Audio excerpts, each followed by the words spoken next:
I said that I'd come to it in my last video, and here I am.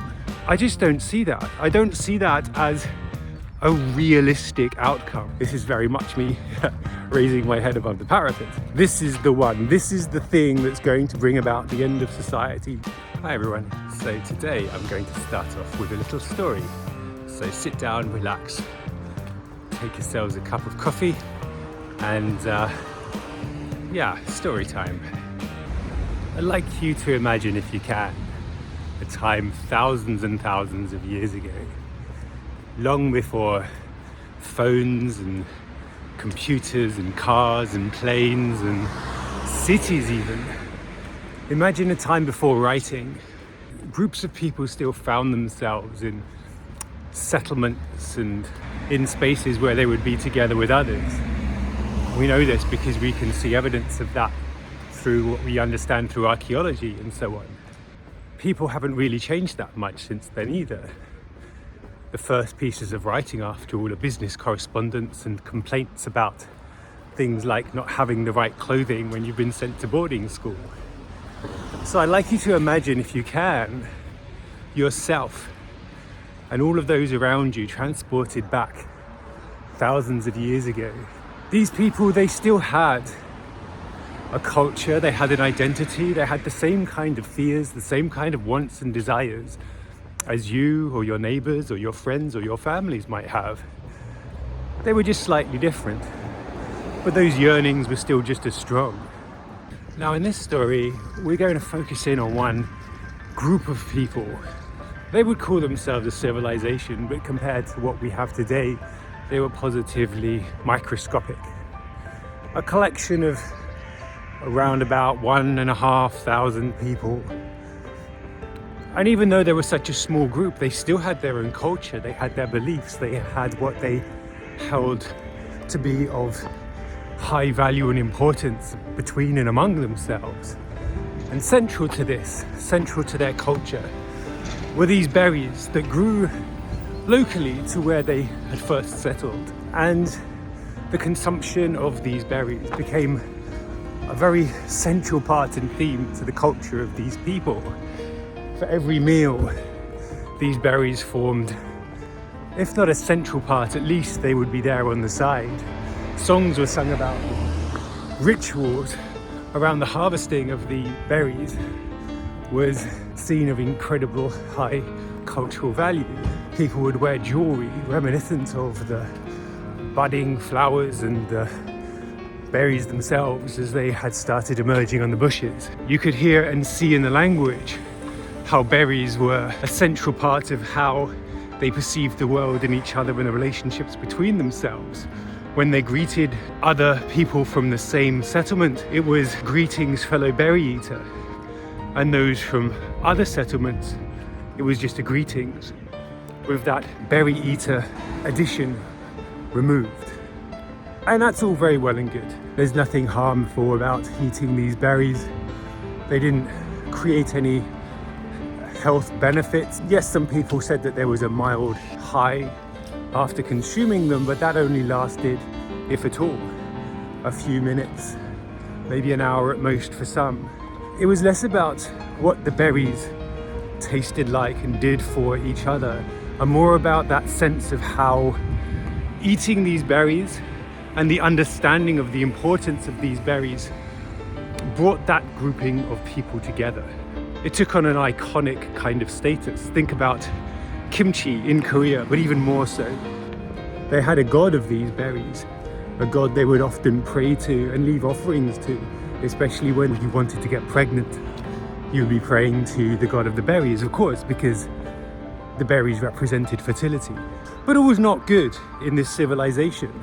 As time went by, one or two individuals within this group made it clear that they could not eat these berries. Eating these berries, they said, made them feel incredibly unwell. They might be able to force down one berry or two, but day after day, meal after meal, that sickness grew and grew and grew. So they were left with very little other option but to stop eating these berries altogether. And I hope that I've already demonstrated just how essential berry consumption was seen to these people. To an outsider perspective, it might not seem like such a big deal. You know, you don't eat the berries if they make you sick. That makes sense, right? But to these peoples, that refusal of eating berries seemed like an outright rejection of everything that culture stood for.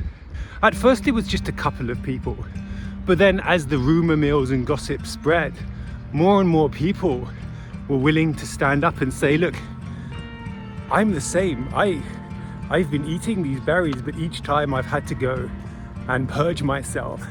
I've had to make myself sick, or even worse, I've been pretending to eat these berries because even the thought of eating them makes my stomach crawl. That kind of language, as you can imagine, didn't go down too well with the village elders. That grouping, a tiny grouping, I mean, imagine in this civilization of only 1,000 to 1,500 people, we're talking 30, 40, maybe 50 people tops who were unable or refused to eat these berries. So it wasn't a large number, but suspicion of these people grew, because if they could reject the consumption of these berries, something that is absolutely central, the foundation of this civilization, what else are these people capable of? We just can't trust them, right?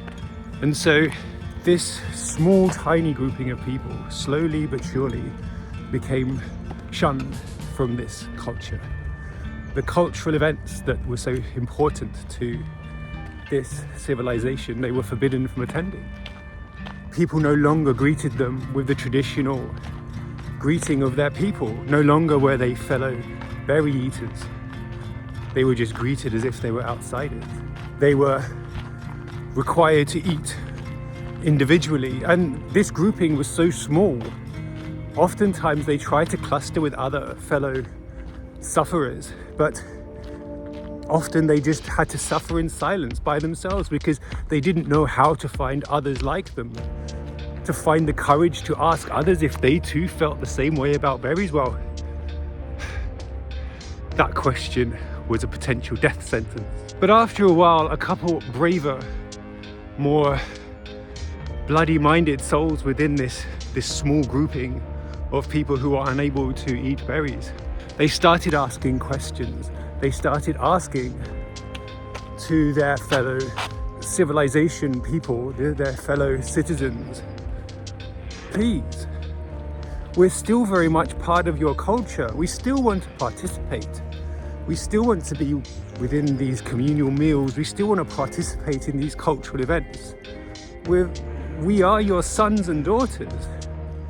Please, at least can you refer to us? Can you greet us as fellow berry eaters? Yes, we cannot eat them, but we still consume the berries spiritually, perhaps. Maybe you can make that sort of allowance of us, because we didn't choose this.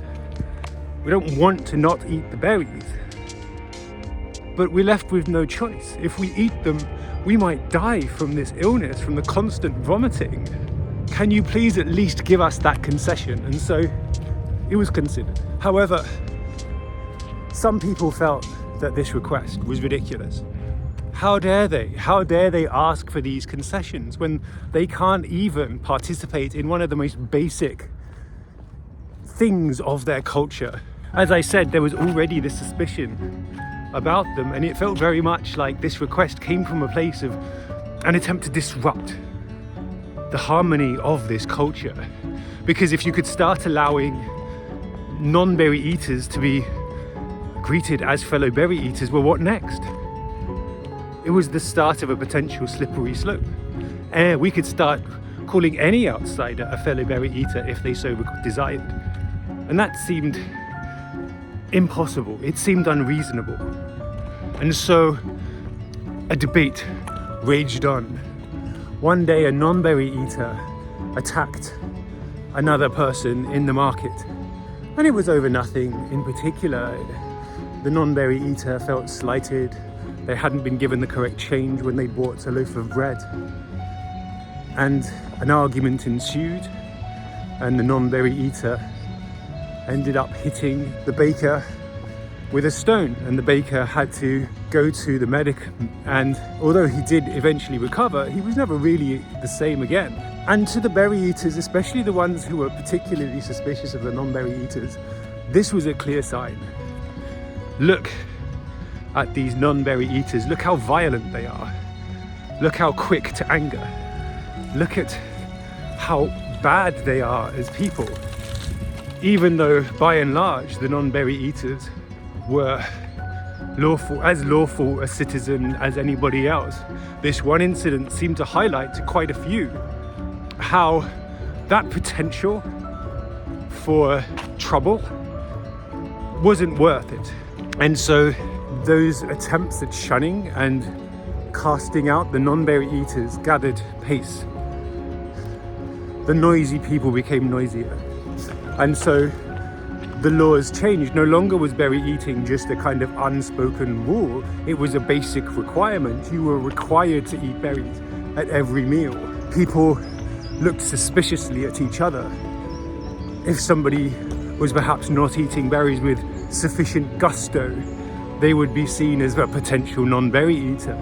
If somebody was suffering from the flu or a virus and ended up, just by sheer chance, vomiting after a meal, well, they were deemed and declared a non-berry eater and shunned and cast aside, just as all the rest of the non-berry eaters were, regardless of whether or not this person was a non-berry eater. And so this culture, this group of people, started to descend into a kind of chaos. People were constantly at each other's throats. People were constantly accusing each other, one another, of being non-berry eaters or non-berry eater sympathizers, regardless of who they were. And another argument or perspective came up and gathered a bit of strength. If only these non-berry eaters never existed, then we wouldn't have this trouble. If only these non-berry eaters would just reduce their demands, if they could just accept their status, maybe go and live somewhere where, you know, in another culture, they can eat by themselves. They can accept the fact that we will greet them as non-berry eaters, as outsiders, as they are. Maybe if they didn't have that uppity assertiveness, then this civilization would be fine. We wouldn't be at each other's throats. Non-berry eaters need to just be quiet and go away. That's the end of the story. I wonder if the intelligent and observant people in my viewership can pick up on the message, the hidden message, it's not very well hidden, admittedly, of this story. And I just wanted to pick up on something that somebody said in the comment section very recently about trans people's overreach being one of the reasons why people are transphobic. And I said that I'd come to it in my last video, and here I am. Because I can see the logic in that. If trans people were quieter, if we kept our heads down, if we didn't ask for things like sport participation or support for youth or access to certain spaces, then perhaps we would be left alone. But what kind of life would we be left with after that? And which of these requests are the ones that we should compromise on? Because each of those requests, it's going to mean a significant change for a lot of people in terms of the way they live their lives. I mean, look at some of the things that trans athletes have said since they've been forbidden from participating. Our requests aren't because we want something extreme or extraordinary or different. It's because we want access to basic things. And a compromise in the eyes of those who would seek to oppress us may be seen as a sign of weakness, a sign that if we can compromise here, well, where else can we compromise? Can you imagine Trump and the like saying, okay, so you've given up the sports thing, so now we'll allow you to have whatever else. I just don't see that. I don't see that as a realistic outcome. So I don't know. I mean, I'm not saying that every single request that trans people make should be adhered to. You know, I'm sure there are some really outlandish ones out there, and that doesn't also mean that some things aren't open to debate. The sports thing, there are a lot of moving parts there, literally and figuratively. There is a conversation to be had, but an outright ban is not an answer. It's not as clear, black and white, or pink and blue, as perhaps it could be made out to be. But at the same time, saying that it's trans people's fault for transphobia, it's a little bit victim blamey. We just want to get our heads down and get on with our lives, which is basically what I do day to day, other than make these videos, of course. This is very much me raising my head above the parapet. But yeah, I just wanted to touch on that. I don't know. I know stories can be incredibly powerful, so I thought I'd start off with a story that I created to maybe illustrate where I'm coming from with this. I think people's reaction to trans people is a very human response. And it's kind of funny in a way when people seem to think that this is the one. This is the one. This is the thing that's going to bring about the end of society. This is the thing that is the line that is too far. Allowing trans people to integrate into wider society is going to bring everything tumbling down. And if you really think that's true, how weak are the foundations of the society that you feel you live in? Because we're just such a tiny group. If the integration of us is going to cause the collapse of your society, then maybe your society isn't quite as good as you think it is. I mean, in my story, do you think the berry eaters would go back and reconsider the value of berries to them? Do you think that they would go and think, well, maybe berries just aren't as good as we thought they were? I'd see that as unlikely, given how central they are to their world. But not eating those berries, it wasn't a judgment call. They weren't saying no one should eat berries. They weren't saying that everyone should be like us. They were just saying, for us, we can't eat berries. You can do whatever you want. It's just, please consider us, because we can't eat those berries because it will kill us. Anyway, maybe that makes sense. I feel like I'm rambling a little bit. So I've always been drawn to creating stories, to coming up with tales, short stories. I used to write a lot when I was a teenager, and I've started writing again.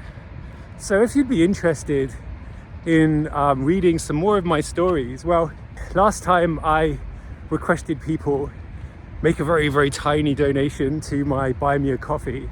And for those who do buy me a coffee, I'll try my very best to send you a story that I've written recently. I think it's quite good. So yeah, I'll put the details of the Buy Me a Coffee thing here and in the description. One person supported me last week. Thank you so very much to the person who did that. I'm not going to out you because I didn't say that I would do shout outs, but I'd very much like to do that. So if you don't want me to shout out, then tell me. Otherwise, I'll assume that you do. But I won't shout out the person last week because I didn't make this disclaimer. Anyway, that's that. I will now pivot back to myself somewhere. I don't know where. I might not be in my room this time, doing a quick life update and comment of the week from last week. Hi everyone, as you can see, not in my bedroom today. I'm actually in the kitchen, which is a bit of an unusual place, and I don't know if you can hear this kind of like rumbling noise. I've actually got the dishwasher just there. So if you hear some weird noises, it could be that, or it could be cattle, or it could be something else, I don't know. But yeah, kitchen today. First of all, a bit of life updates. So yeah, still work continues to be a bit of a nuisance. I actually had a bit of a mini meltdown on Tuesday because I'm feeling a little bit well, broken from that, I suppose, a bit pessimistic, but I'm a bit better today. Obviously the news is bad. It feels like every day news in the news sector or news at work just seems to be getting worse and worse and worse. So I'm trying to take a mini break from news, but that can only last so long. I'm sure something will catch up with me sooner or later. There's one thing that I am doing to try to do something positive for my mental health and well-being. As I mentioned before, I'm kind of getting back into writing, and also I'm trying my hand at doing some drawings as well. I spent a couple of hours today producing this piece of artwork. I think it's okay. Maybe you disagree, I don't know. But these are things that I'm trying to do to try to enhance my mood, let's say, get me focusing on something else. So writing and drawing, doing something creative, doing this video, for example. This has taken me a little bit longer than it usually would do, but I've really enjoyed putting this one together. So I hope that you enjoy this one as much as I've enjoyed making it.